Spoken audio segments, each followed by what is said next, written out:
พี่น้องมื้อนี้เฮามาสรุปก่อนฮ้อนบ้านหันหัวก่อนท่อนมองม่วนพี่น้องเอ่ย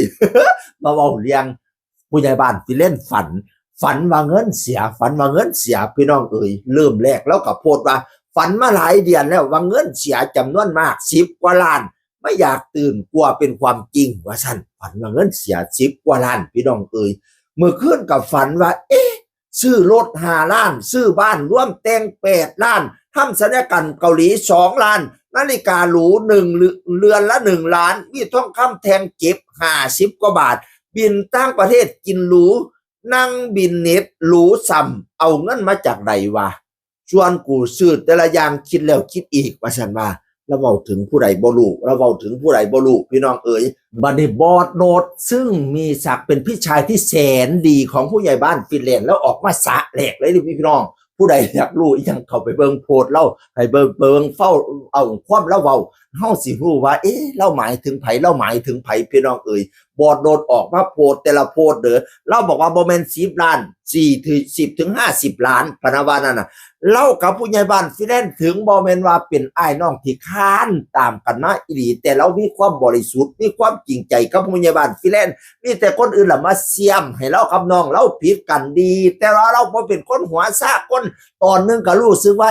ผู้ใหญ่บ้านฟินแลนด์เป็นหยังรู้สึกว่าห่างๆกับเราห่างออกบัดใดมันมีคนคอยเสียมคอยยุยงให้เรากับผู้ใหญ่บ้านฟินแลนด์นี่ผิดใจกันพะนะว่านะพี่น้องเอ่ยเราก็บอกว่าคนนั้นน่ะทุ่มผู้ชายทุ่มแบบสุดฤทธิ์เลยนะคนนั้นน่ะเปผู้ชายมากๆเลยเวลาเมานี้ออกปากว่าเอาเงินฝากไว้ในบัญชีผู้ชายเป็น10 ล้านพี่น้องเอ๋ยญาติผู้ชายกับลูกค้ากับปานนั่นพะนะว่านั่นน่ะเงินอยากได้เท่าใดรถอยากขับรถอีหยังฉันเปให้ได้ป้ามันไว้คักไว้แน่เลิศค่ะว่าฉันว่านั่นน่ะกฎหมายน่ะเราบ่ใส่แต่ว่าสิใส่กฎแห่งกรรมว่าซั่นน้องชายแล้วว่าผู้ใหญ่บ้านฟินแลนด์แล้วว่าแต่ว่าเรานี่ล่ะสิเป็นตัวกรรมจองเวรจองกรรมมันเองกฎหมายทำมาได้เธอไม่ได้ฉันนี่ล่ะจะเป็นทนทำเองฉันสิเป็นกฎแห่งกรรมนำงี้เธอเอง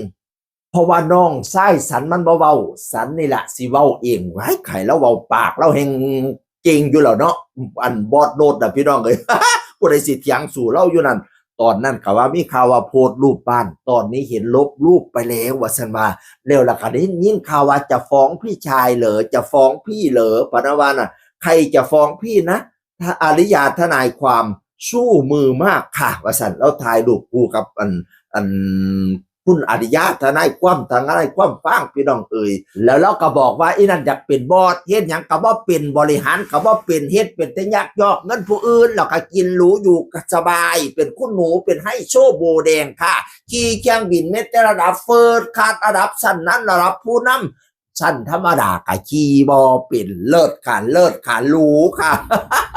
อุ้ยคักจังเด้อขันบอดโดนแล้วได้เว้าพี่น้องเอ่ยเขาบอกว่าบอดโดนคือกันกับท่านเป่าเป็นผู้ตัดสินเป็นผู้ยุติธรรมคือกันกับท่านเป่า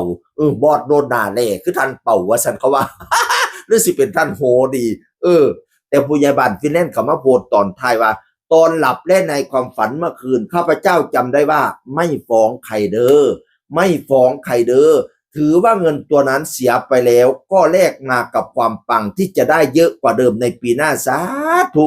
ตัดเงินตัดความสัมพันธ์ตลอดการตื่นแล้วจ้ะทำงานว่าฉันว่านะ ตอนแรกว่าฝัน บัดนี้ในความฝันก็ว่าบ่ได้ฟ้องผู้ใดเด้อว่าฉันว่าตัดเงินตัดความสัมพันธ์ตื่นทำงานแม่นกนั่นโทรมาให้คือกะลิโตนลูกพะนะว่านั่นน่ะโอ้ยคือเหตุกันได้ลงคอว่าซั่นแม่นกเราให้ตะลิโตนลูกชายเราพี่น้องเอ๋ยแล้วก็บอกว่าลูกที่ค้านออกมาจากหอยสันนั้นมีแค่3 คน1ผู้ใหญ่บ้านฟินแลนด์เป็นลูกกับผัวไทย2เป็นอันลูกกับ